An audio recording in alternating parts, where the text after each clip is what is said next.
Je m'appelle Pascal Izin, je suis actuellement le président d'Essentia Wallonie, qui est donc la fédération des sciences de la vie, c'est donc le secteur pharmaceutique et de la chimie.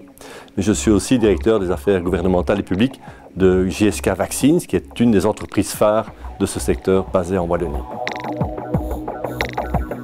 Le secteur de la chimie et des sciences de la vie est un secteur clé pour l'économie de la Wallonie.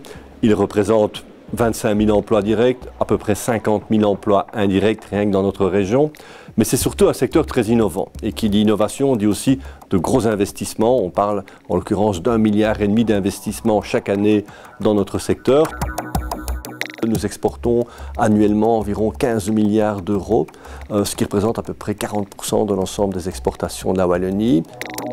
Si le secteur est si important en Wallonie, c'est parce qu'il y a un contexte relativement favorable.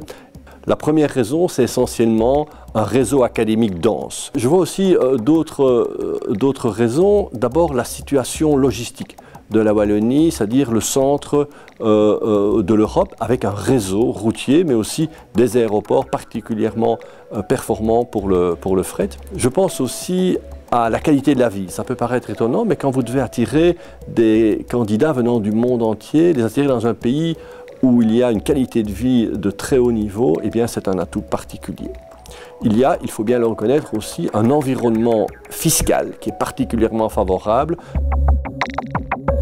Il nous paraissait tellement évident dans un secteur aussi clé que celui-ci que d'être l'ambassadeur d'une région qui promeut notre secteur, mais qui aussi a une volonté, une ambition d'exportation mondiale.